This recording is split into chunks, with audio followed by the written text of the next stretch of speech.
To stay ahead of the resistance problem, companies like Monsanto say they've identified dozens of other bacterial genes for future use. You're going to be stuck going back to that biotech company for the next generation of genetically engineered crops, and they're going to be more and more costly and keep you more and more dependent.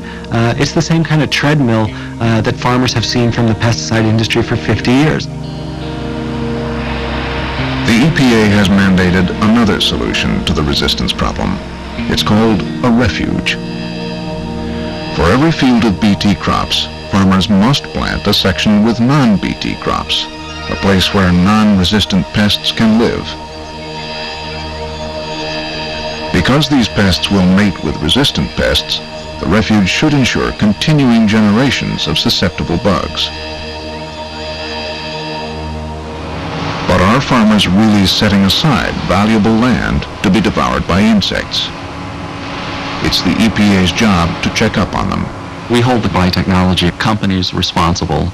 They have to provide us with reports, they have to monitor, and if we found that they were not complying with the terms and conditions, then we would revoke their license. The growers themselves self-police this system. They recognize the long-term value in insect control without insecticides.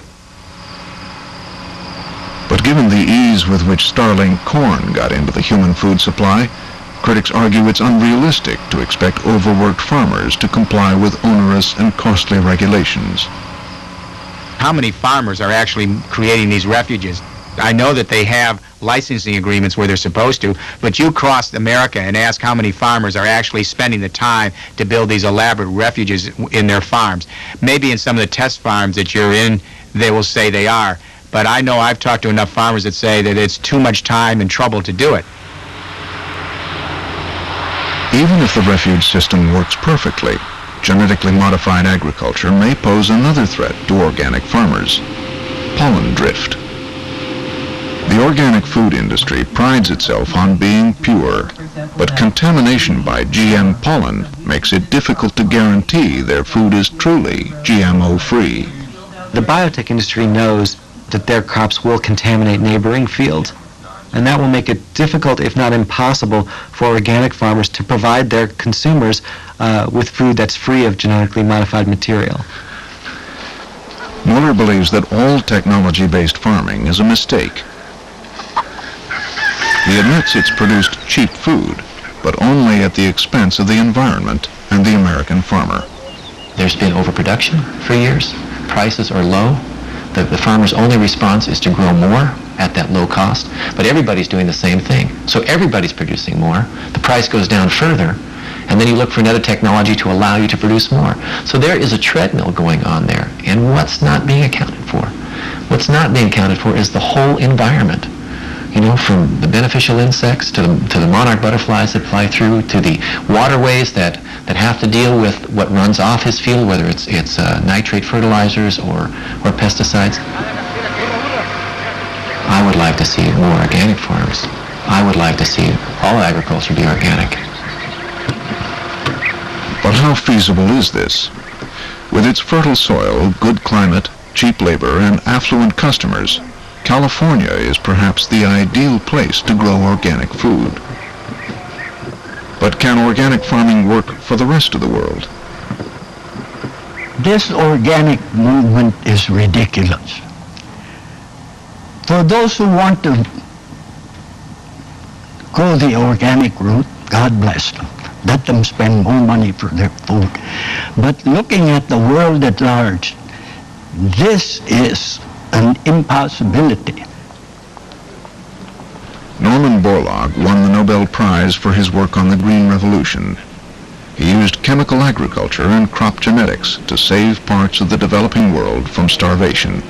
Most of the people who are opposing biotechnology, they've never known hunger. These people say that the little farmer should permanently accept that he is going to stay on that 3-acre farm with a hoe and a machete. That's fine in utopia.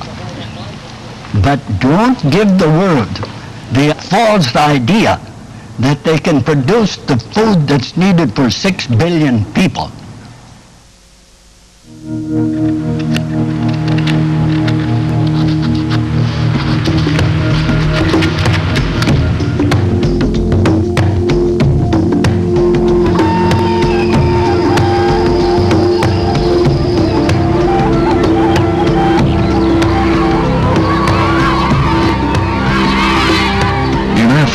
Virtually every farmer is an organic farmer.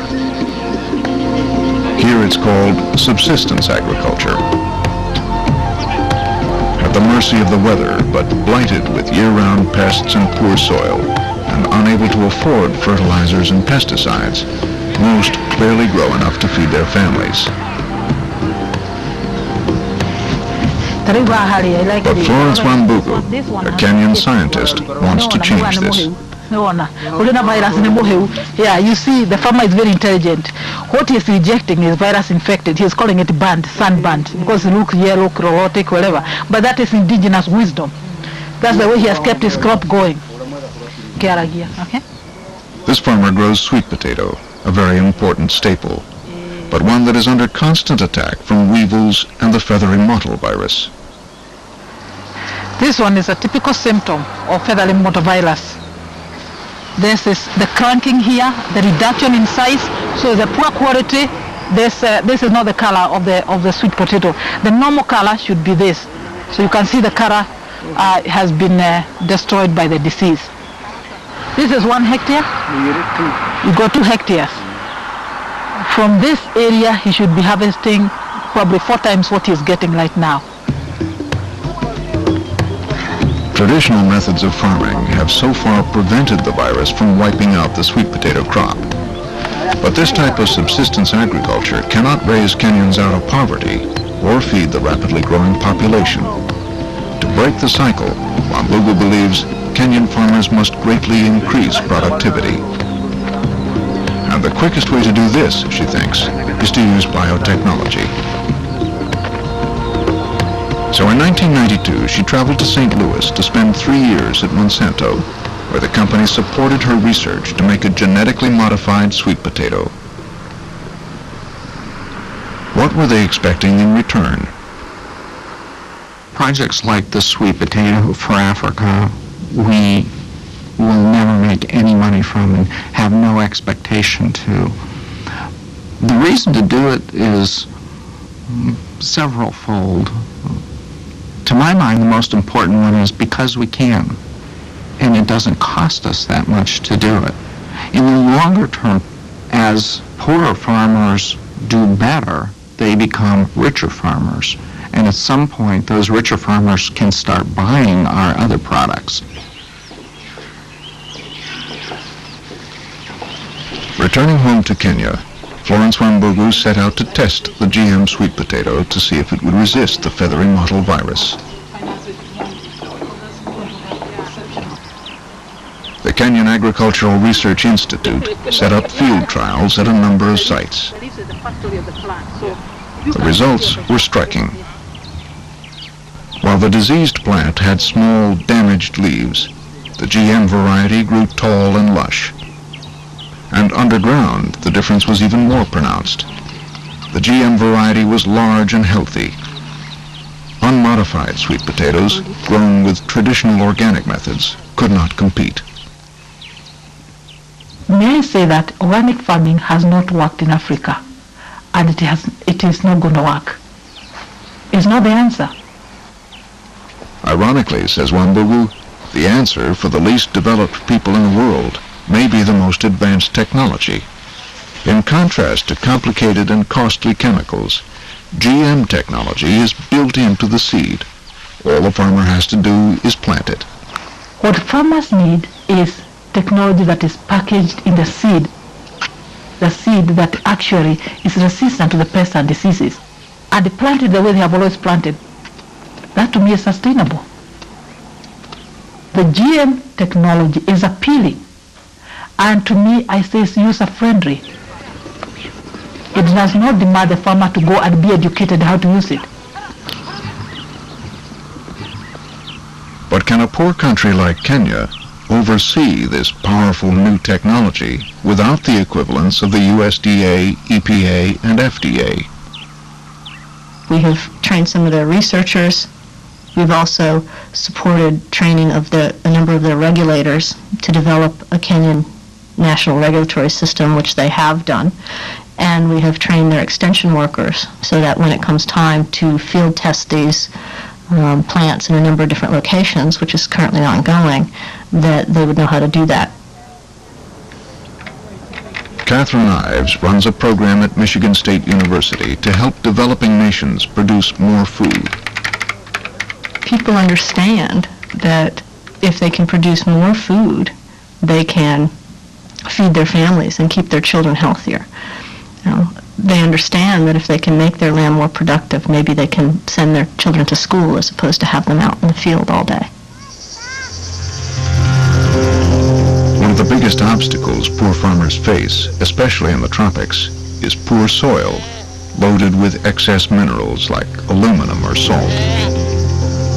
Near Irapuato, Mexico, for example, toxic aluminum greatly reduces productivity of crops like corn. Scientist Luis Herrera wondered whether GM technology might offer a solution. This maize is not growing very well because it has problems of soil acidity, which lead to aluminum toxicity and low nutrient availability.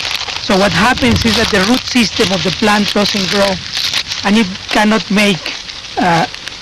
supply the plant with enough nutrients to grow.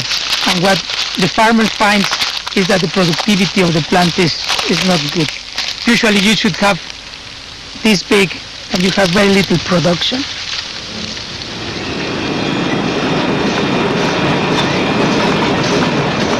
In his laboratory, Herrera genetically modified the maize so it would produce a natural chemical called citrate, which binds to the toxic aluminum, keeping it in the soil and away from the plant. The results were dramatic. So you can see here that the root formation of a normal plant in an acidic soil is not very good. And in plants that we produce citrate, the root growth is much better. And this is a way we have to demonstrate that the system is working. When word of Herrera's research got out, Greenpeace arrived in Mexico protesting that his GM maize was unsafe. Under pressure, the Mexican government halted his field trials. We are not sure whether, because of the pressure of these groups, the government will never allow us to field test our technology, or if they will not allow us to provide it to the farmers for commercial use. These people speak selectively only the negative thing, and they totally ignore the positive benefits, not only to humans but also to the environment. The potential benefit is so important that this technology cannot be stopped. It must not be stopped. Herrera says there's much more at stake than his own research. We need more food. There is people daily dying because of lack of food. We have more food today on this planet per person than ever before in human history. But environmental groups reject the whole premise that GMOs are needed to feed the world. I think it's a ploy. It's playing on the guilt of relatively well-off people, that somehow if they don't approve of this technology by agreeing to buy the products, that somehow the result will be people dying of starvation in the developing world. You don't believe this technology can help people in the developing world? The biggest problem behind hungry people is lack of money. It's not technology. We live in a world today where 800 million people a year are going hungry in a world that produces enough food for almost 9 billion people. Yet we only have 6 billion people on the planet. Why isn't that food being distributed more equitably? It's because people who can't afford to buy food simply aren't being given it. It just isn't being given to them. They don't have a clue what they're talking about. Because most of those people who talk like that get all their food from the supermarket. And they just think how it can appear in another place, in another supermarket. The transport costs in this country are huge. Even if that food was donated for free, it would have to cost something when it arrives here. And that is the pride. If you cannot feed your family, if you cannot feed yourself, you have a mentality that makes you feel you are useless. People have pride in feeding their family. People have pride in being able to purchase. Everybody, how would anybody like to be a beggar? How would like to be there waiting that until some food comes, you're going to stay hungry? Whether or not people in developed countries like biotechnology, they should not deny those potential benefits to the developing countries.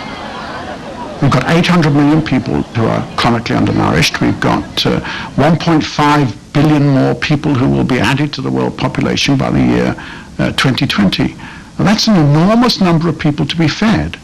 And we believe that biotechnology, along with agricultural ecology, is going to be able to feed that population.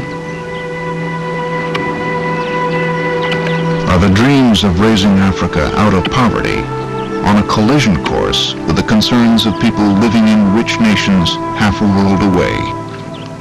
To build this house where we are today, there was a designer, there was an architecture, there were people. It took some time to build this house. It needed expertise. To build GM technology has taken years, has taken resources, has taken time. Now, if you want to destroy and bring down this house, you don't need expertise. All you need is some people from the streets, hooligans, give them hammers, they'll beat this house down within a day. And I believe that's what is happening. Greenpeace and many of those activists are just beating down a house that took years to build, years of research.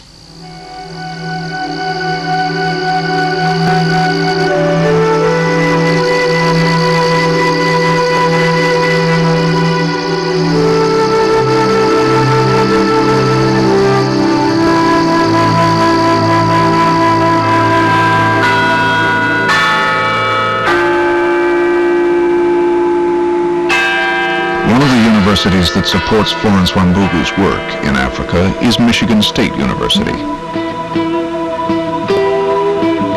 They were largely unaffected by the GMO controversy until New Year's Eve 1999.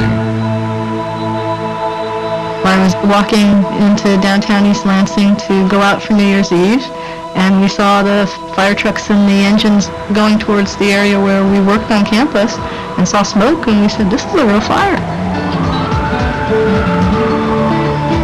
And I looked up and I counted the floors and I said, that's my office. Our offices were totally destroyed and we were pretty much reduced to ash.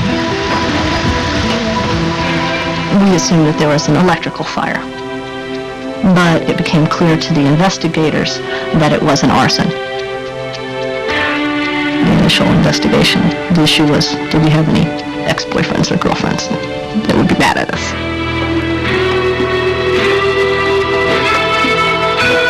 After 3 weeks, police still had no idea who was behind it. Then a communique arrived from an underground group, the Earth Liberation Front. There's an Earth Liberation Front action at Michigan State University on December 31st this last year, and it was a fire that burned down part of a building where a genetic research project was going on, run by a woman named Catherine Ives. It did about $900,000 worth of damage. Her program was to try and, in my view, coerce people in developing nations into believing they should give up sustainable agricultural practices that have been practiced for years and years throughout many generations and rely on Monsanto's genetically engineered crops because that's going to end world hunger. And that's what Catherine Ives herself said is, my project, how could the ELF do that? My project is going to end world hunger. That's ludicrous. It's not going to end world hunger. It's going to make more profits for Monsanto. As Ives and her colleagues got the center up and running again, they struggled to comprehend the motives of their attackers. I would wonder how much time has been spent by people in this organization in developing countries. I see women hiking for miles to bring firewood in because they've cut down everything around them and have no productive soils. I see children who are malnourished.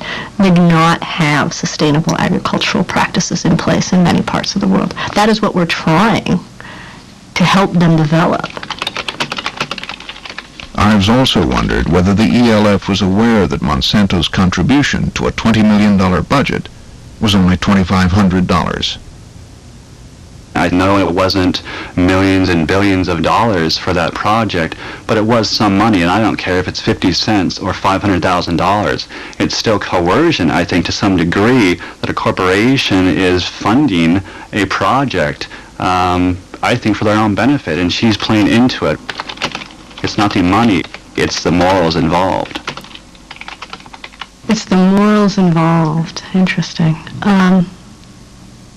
I don't think there's ever any justification for violence, and certainly not for an attack that very easily could have killed a student on a college campus.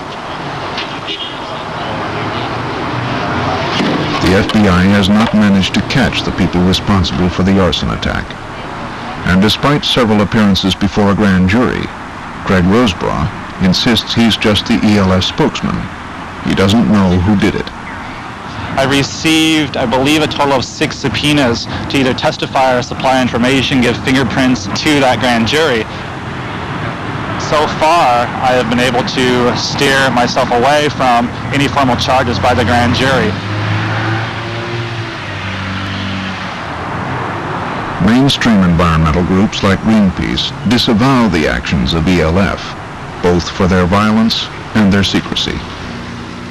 Greenpeace has never supported random acts where the activists don't take responsibility. If there's an injustice in your community, it's your responsibility to point that injustice out and to make it public, and to take responsibility for taking that action.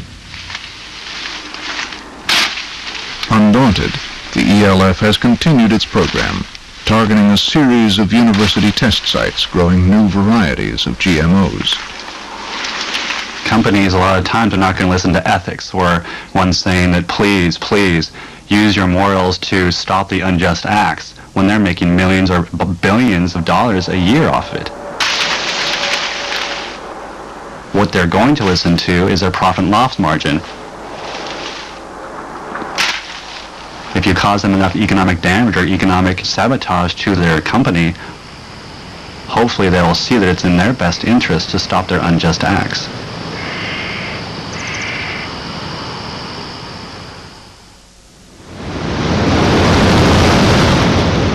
Meanwhile, back on Hawaii, there was cause for celebration.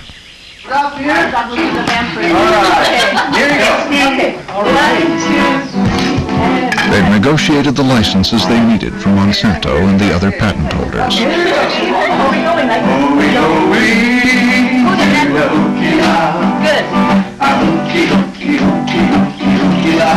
It had taken more than a decade, but Dennis Gonsalves and his colleagues believed they'd beaten the ring spot virus and saved a $45 million industry.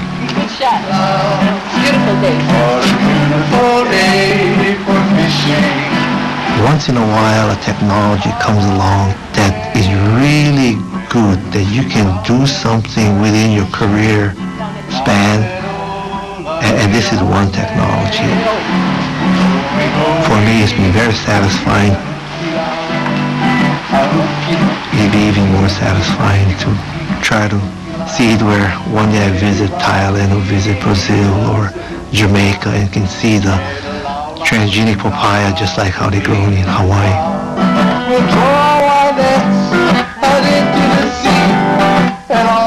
I can say I'm back in business, I guess, is what it really comes down to. I think we can say that we're going to be in business for a long time now.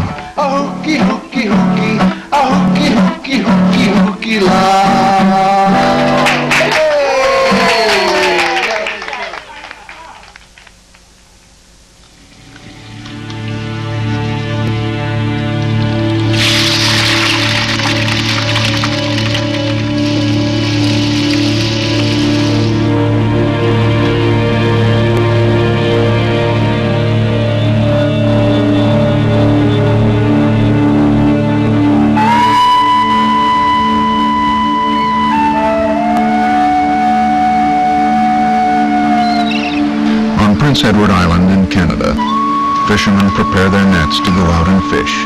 the way they have for decades.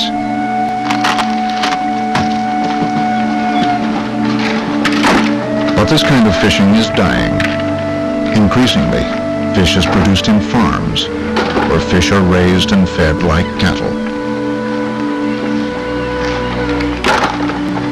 This salmon could be the first genetically modified fish product in your stores. Elliot Entis, the CEO of Aqua Bounty Farms, the company that engineered it, believes we're on the verge of a revolution in fish farming. In order to maintain the present world per capita consumption of fish, we will have to increase aquaculture sevenfold. Now that's an enormous increase in the amount of food product that we have to produce.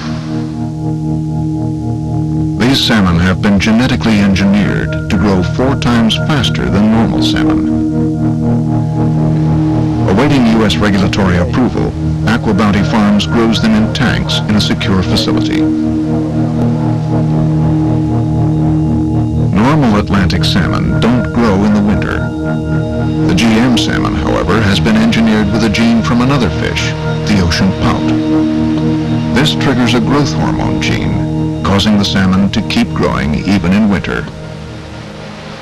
2.87 kilograms, non-transgenic Atlantic salmon. Transgenic salmon don't grow bigger, but they reach their full size in 1/4 of the time. 7.25 kilograms, transgenic Atlantic salmon. 80.2 centimeters. Aqua Bounty Farms wants to become the Monsanto of the sea. We'll be a little bit like seed suppliers in other industries. So it's our hope to run a hatchery or several hatcheries in which we will produce eggs, and those eggs will be sold to existing farmers who will then use them to grow their own Aqua Advantage fish. But one scientist was worried what might happen if, by accident, these fast-growing salmon escaped into the wild. On the face of it, they would have a clear mating advantage. Size really matters. Larger males are what females prefer. Fish just 25% larger will get 400% more matings than a fish of average size. And the theory behind that is called the good genes hypothesis, that if a male is large, this male must be good in securing resources. It must be able to find its food. It must be able to avoid predators. So therefore, it carries the good genes to make it a better parent. But would the fast-growing GM fish really be better parents? Escaping GM fish would also have to compete with wild fish at finding food, avoiding predators, and producing viable offspring. Muir decided to investigate this ecological mystery by genetically engineering a laboratory fish called a Medaka to grow fast. He then developed a computer model to mimic what would happen if these fast-growing transgenic fish escaped into the wild population. I was working on this at home late one night, trying to bring together all of these parameters into one mathematical model that would put all these things together. And when I put the mating success in there, my computer crashed. And I said, oh my God, there's something wrong with my program. So I started looking through the code, looked everywhere, and what was happening is the population size was going to 0. A fast-growing fish got all the matings, but fewer of its genetically modified young survived. It was a recipe for an ecological disaster. You have a situation where the least fit individuals are getting all the matings but producing the fewest number of offspring. So gradually, over 20 or 30 generations, the population could go to extinction. If Aqua Bounty Farms salmon escaped, and if they behaved like the Medakas, it might lead to a catastrophe. At the moment, the genetically modified salmon are reared in fish tanks on land. But Aqua Bounty Farms wants permission to grow their transgenic fish in offshore pens. And every year, millions of fish escape from these pens into the ocean beyond. Aqua Bounty Farms says they have anticipated this. We can't ever guarantee that a fish won't escape from a pen. It's not possible. What we can guarantee with a high degree of certainty is that virtually all of our fish will be sterile. And we certainly can guarantee to 100% certainty that all of the fish will be female. Both of those factors really limit their general ability to interbreed.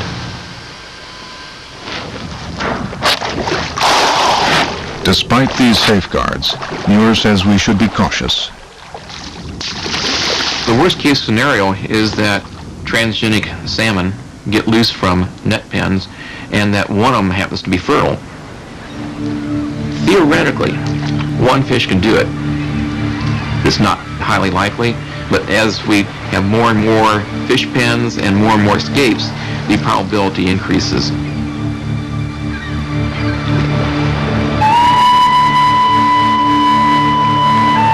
Unlike Bt pollen drifting a few feet into a neighboring field, an escaped transgenic salmon can spread its new genes throughout the ocean.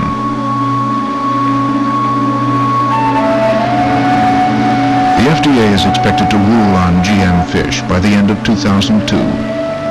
But even if the U.S. doesn't allow it, other countries in the developing world will still go ahead. And their ecological problems could, in time, become ours as well.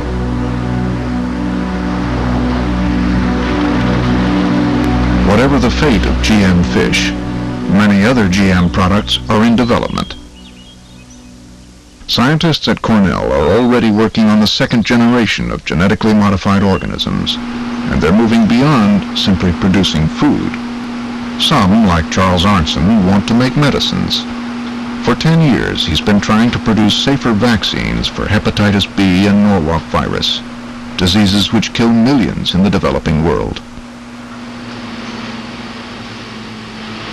How can we deliver a very effective vaccine, but make developing countries less dependent upon philanthropy and big industry? How can we provide the technology that a third world country can make the vaccines themselves? Arnson's radical proposal is to make a vaccine you can eat, a genetically modified banana. I don't see a village banana tree with vaccines in it where everyone goes up and takes one when they want to. This is a medicine. I think something like a baby food puree, so you can make tens of thousands of little containers of a banana baby food, and you can sample each one and verify that the dosage is uniform, that they're free of any sort of bacterial toxins or anything else. The standard sort of stuff that has to be done with any pharmaceutical product. And our switch on this is we can use food processing technology, which is available in the developing world, and apply it to a medicine. Because bananas are hard to engineer, he started with potatoes, and then moved on to tomatoes. Bananas are next. If everything goes well, Arnson hopes to have an edible vaccine approved for use in 6 years.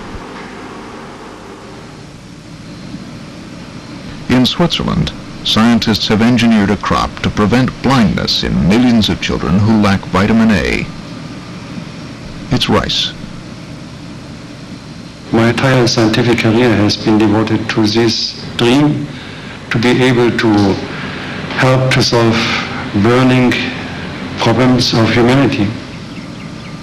Ingo Petraikas spliced genes from a vitamin-rich flower, the daffodil, into the rice. Because that gave it a yellow tint, it became known as golden rice. Petraikas hopes eventually his rice will supply a quarter or more of a child's nutritional vitamin A needs. But as with the papaya, there were problems with patents. Before golden rice could ever be used, Petraikas would have to negotiate licenses with a dozen patent holders, including Monsanto. These are things that 3 years ago we as a company would never have considered. I think if you look at the model going forward, this is going to be a prerequisite, how we look at technologies and share them around the world. And I think that, personally, that makes me feel good. And this time, facing a huge public relations problem, biotech companies were quick to give their agreement. Golden rice could help prevent blindness and infection in millions of children. The biotech industry launched a lavish advertising campaign. Even though Petraikas' work is in a preliminary stage, years away from realization. Improving lives today. Monsanto and the biotech industry has used this as a public relations tool. Biotech foods are being sold to the American public and to the European public on the backs of the developing world with this image campaign that we need this technology to feed the world. We're doing this not because of PR. And I think sometimes when we make these gifts, that's the first question. I think what we're seeing today, after a few months with the rice genome work, and after a few months between Monsanto and AstraZeneca with golden rice, there's a recognition that this is a genuine gift given in good faith.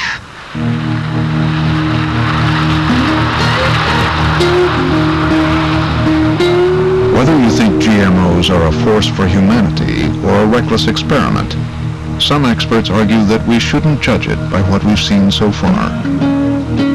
If you think back to the first airplane that the Wright brothers flew, the speed was 7 miles an hour. So technology in the very early stages is crude. Biotechnology may be in its infancy, but according to Dr. Kalaitz Antonikis, it's already clear that it will transform many industries, from drugs to synthetic materials. Like aviation and computers before it, biotechnology has the potential to change the world. Biotechnology is much like information technology. It's a very broad technology with very broad applications. Agriculture and food is just one application of it. Pharmaceutical, waste management, forestry, cosmetics, energy, and so on. The potential is so large that it's difficult to walk away. Nobody's walking away.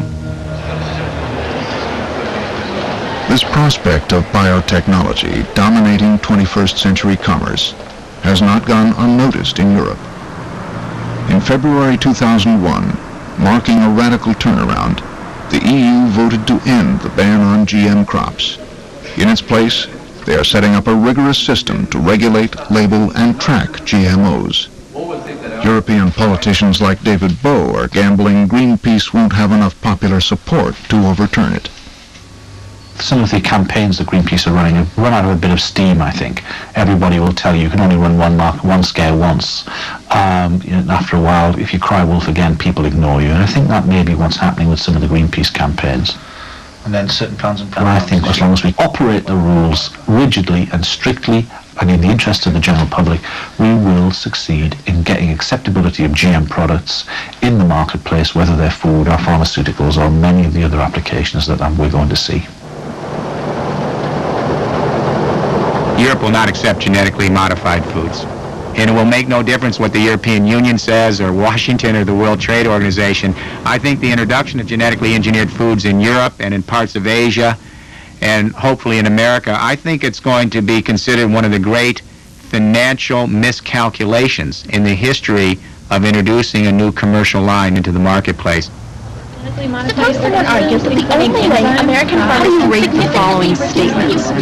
New technologies are generally worth the risks. Our technologies have become so complicated that we can no longer control them. Compared to the passion of the European debate, Americans have so far shown little interest in GMOs, even though they've been eating them for 5 years. How do you feel about the use of genetically But modified... everyone believes there is one issue that has the potential to turn public opinion against GMOs: labeling.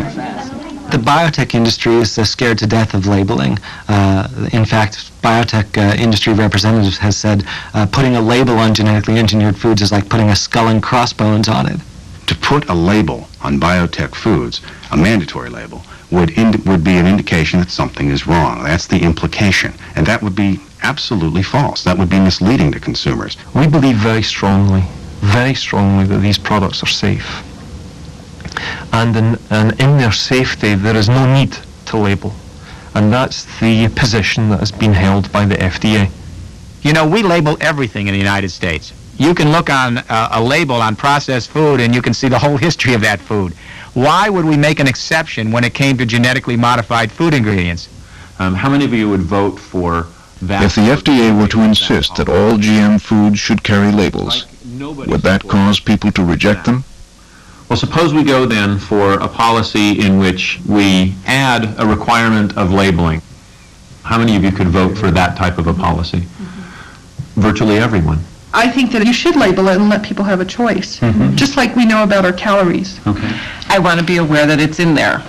I want the choice to decide if I want my children and myself to ingest it or not. If this stuff was all labeled, would your qualms about allowing companies to go ahead and try them be less?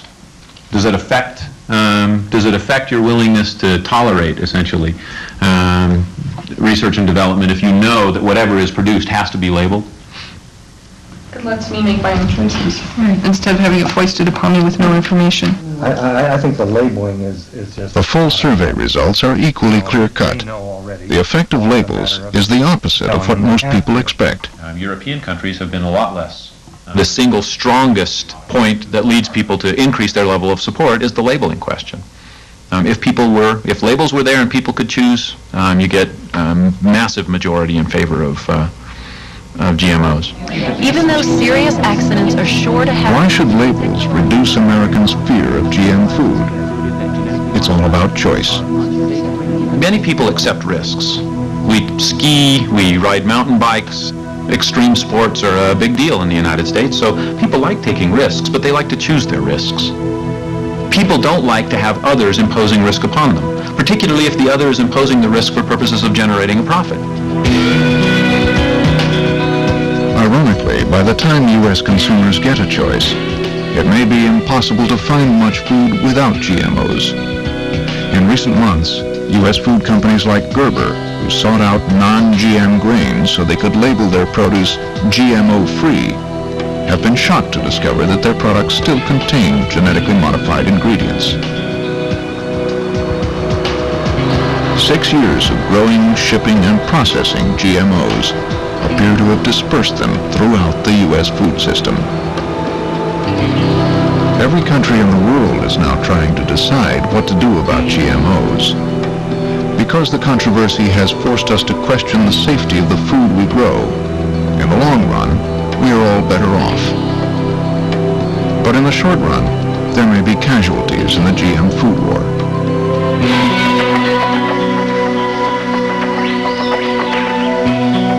Dennis Consalves has had a setback. The Japanese, who buy 35% of Hawaii's papayas, have refused to import them pending a full scientific review. Japan has not allowed the papaya to come in yet. So some people are saying that it's not a success, that look, we have a problem there. So desperate are some farmers to sell to Japan, they've gone back to growing non-GM papayas, and the ring spot virus is once again ravaging Hawaii. Consalves believes the survival of the transgenic papaya, like any GM product, will ultimately depend on whether consumers need it more than they fear it. With the papaya, you can see the situation. You can see that just having the technology is not enough.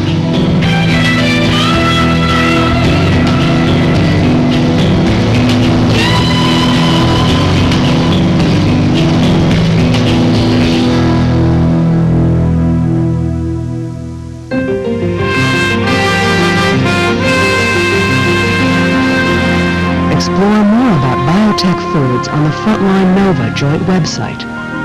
Sample the arguments on whether we should be creating genetically modified foods. See what genetically altered foods will be on U.S. grocery shelves in the future. Take a closer look at how genes can be manipulated, traditionally or through bioengineering. Or check out our Best of the Web list on the GM foods controversy. Then join the discussion at pbs.org.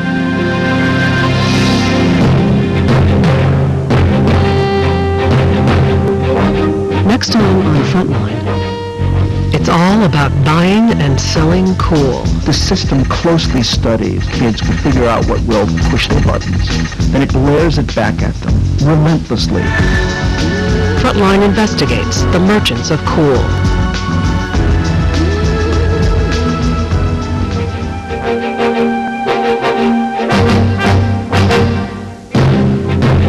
To order Harvest Cast of Fear on video cassette, call PBS Home Video at 1-800-PLAY-PBS.